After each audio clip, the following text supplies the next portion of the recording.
Halo semuanya, halo kembali di 37 Info. Di video kali ini, saya akan menunjukkan cara mengatasi layar sentuh yang tidak merespons pada Vivo Y3015G Anda.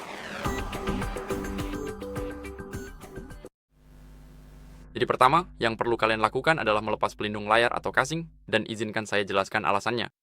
Pada dasarnya, benda-benda tersebut bisa menyebabkan banyak gangguan. Sekarang, saya tidak punya casing untuk perangkat ini, jadi ini tidak berlaku untuk saya. Tapi saya memang menggunakan pelindung layar, dan menurut saya sangat penting untuk memilih yang tepat. Jadi kita punya ponselnya di sini. Sekarang jika kalian memakai casing dan melihat bagian bezel, yaitu bagian hitam di antara layar dan sisi ponsel, itu pada dasarnya adalah bezel. Dan ketika casing menutupi seluruh bagian itu dan menjorok ke layar, sekarang biar saya tunjukkan apa yang terjadi.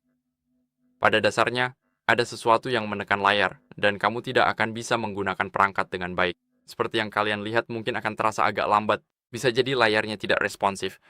Jadi sangat penting untuk memilih casing yang bagus. Nah, hal yang sama juga bisa terjadi pada pelindung layar. Jadi kita punya pelindung layar. Jika tidak dipasang dengan benar, hal yang sama juga akan terjadi.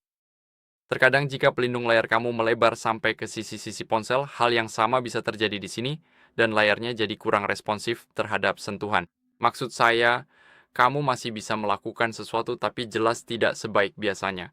Jadi pastikan kamu memilih pelindung layar dan casing yang bagus. Setelah itu, yang perlu kalian lakukan adalah membersihkan layar dengan kain microfiber. Jadi saya sudah siapkan kain microfiber di sini. Sekarang, biar saya ambil ponselnya dulu. Dan seperti yang kalian lihat, sekarang ponselnya agak kotor. Kita bisa melihatnya, tapi setelah kita bersihkan dengan kain microfiber, harusnya sudah bagus. Jadi pastikan kalian melakukannya dengan lembut.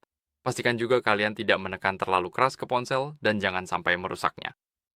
Sekarang kita bisa lihat, nggak ada apa-apa lagi. Sempurna. Jadi kita sudah punya ponselnya. Ponselnya sangat bersih, dan apa yang akan kita lakukan setelah membersihkannya? Kita akan melakukan force restart. Jadi kita akan menekan tombol power, tombol volume atas, dan sekarang yang akan kita lakukan adalah menekan dan menahan tombol power, serta tombol volume bawah. Abaikan saja tangkapan layar yang muncul dan terus tahan selama setidaknya 10 detik. Dan di sini layar kita seharusnya akan menjadi hitam, dan kita seharusnya melihat logo muncul.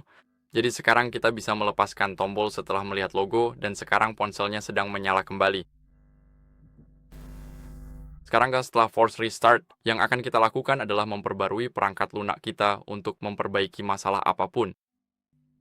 Jadi jika masih ada ketidakresponsifan, yang akan kita lakukan adalah masuk ke pengaturan, dan di pengaturan ini kita akan gulir ke bawah untuk memperbarui perangkat lunak kita.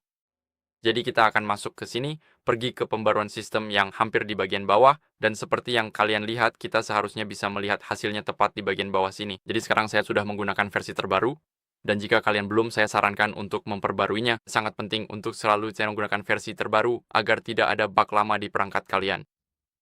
Jadi itu saja untuk video kali ini. Semoga video ini bermanfaat. Kalau memang bermanfaat, jangan lupa untuk like, subscribe, dan tinggalkan komentar. Sampai jumpa di video berikutnya. Sampai jumpa.